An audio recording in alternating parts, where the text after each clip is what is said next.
नमस्कार। जय श्री कृष्णा।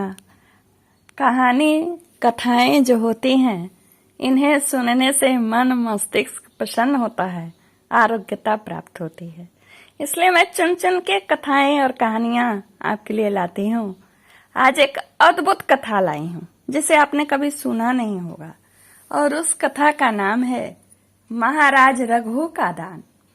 महाराज रघु अयोध्या के सम्राट थे।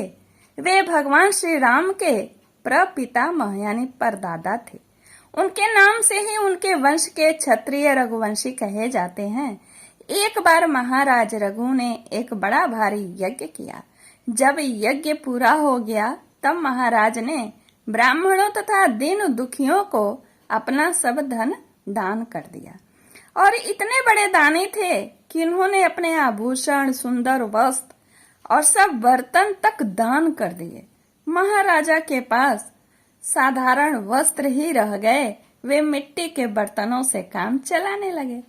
यज्ञ में जब महाराज रघु सर्वस्व दान कर चुके, तब उनके पास वरतंतु ऋषि के शिष्य कौत्स नाम के एक ब्राह्मण कुमार आए। अब यहीं से बड़ा ही आश्चर्यजनक कहानी शुरू होती है, पूरा सुनिएगा।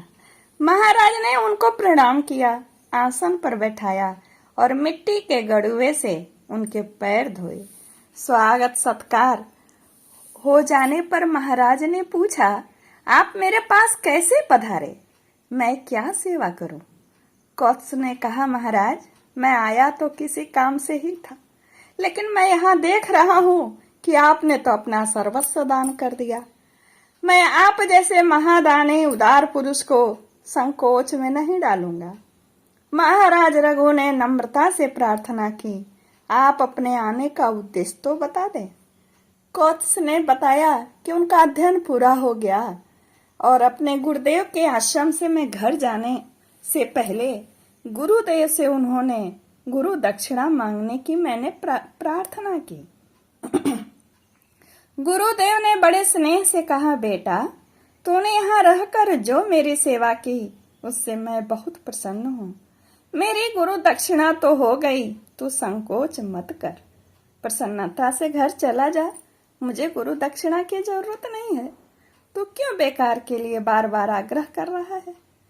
लेकिन इतना कहने पर भी कौत्स ने जब गुरु दक्षिणा देने का हठ कर लिया, तब भैया गुरुदेव क्रोधित हो गए। वे बोले, तूने मुझसे 14 विद्याएं पढ़ी है, अतः प्रत्येक विद्या के लिए 1 करोड़ सोने की मोहरें ला कर दे। गुरु दक्षिणा के लिए 14 करोड़ सोने की मोहरें लेने कौत्स अयोध्या आए थे। महाराज ने कौत्स की बात सुनकर कहा, जैसे आपने यहाँ तक आने की कृपा की, वैसे ही मुझ पर थोड़ी और कृपा कर दीजिए। 3 दिन तक आप मेरी अग्निशाला में ठहरे। रघु के यहाँ से एक ब्राह्मण कुमार निराश लौट जाए, यह तो बड़े दुख एवं कलंक की बात होगी। मैं 3 दिन में आपकी गुरु दक्षिणा का कोई न कोई प्रबंध अवश्य कर दूंगा। कौत्स ने अयोध्या में रुकना स्वीकार कर लिया। महाराज ने अपने मंत्री को बुलाकर कहा, यज्ञ में सभी सामंत नरेश कर दे चुके हैं, उनसे यदि मैं दोबारा लूंगा तो अन्याय ही होगा, न्याय नहीं होगा। लेकिन कुबेर ने मुझे कभी कर नहीं दिया। वे देवता हैं तो क्या हुआ, कैलाश पर रहते हैं इसलिए, और वह कैलाश पृथ्वी पर है, और पृथ्वी के चक्रवर्ती सम्राट को उन्हें कर देना चाहिए। मेरे सब अस्त्र शस्त्र मेरे रथ में रखवा दो। मैं कल सवेरे कुबेर पर चढ़ाई करूंगा और आज रात को मैं उसी रथ में रहूंगा, सोऊंगा। जब तक ब्राह्मण कुमार को गुरु दक्षिणा न मिले, मैं राजमहल में पैर नहीं रख सकता। उस रात महाराज रघु रथ में ही सोए, लेकिन बड़े सवेरे सवेरे उनका जो कोषाध्यक्ष था उनके पास दौड़ा दौड़ा आया, कहने लगा, महाराज उठिए उठिए, परम आश्चर्य की घटना घट गई है राजमहल में।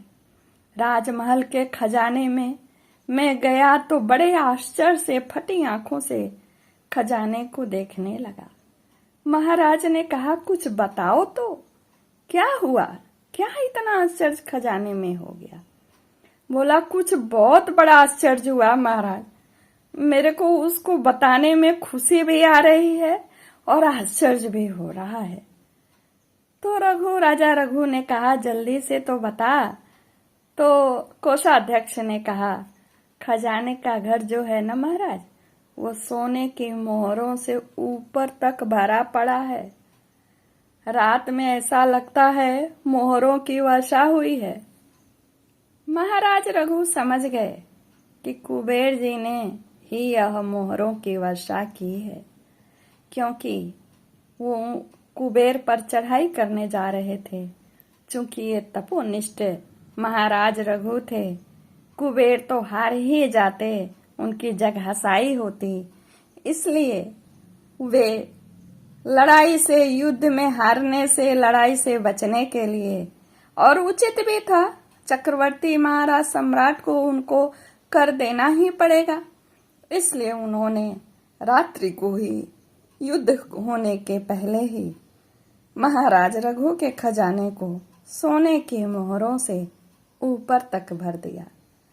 और फिर महाराज ने सब कहा उस कोषाध्यक्ष से कि सब मोहरों का ढेर लगवा दिया जाए और कौत से बोलो आप इस धन को ले जाएं।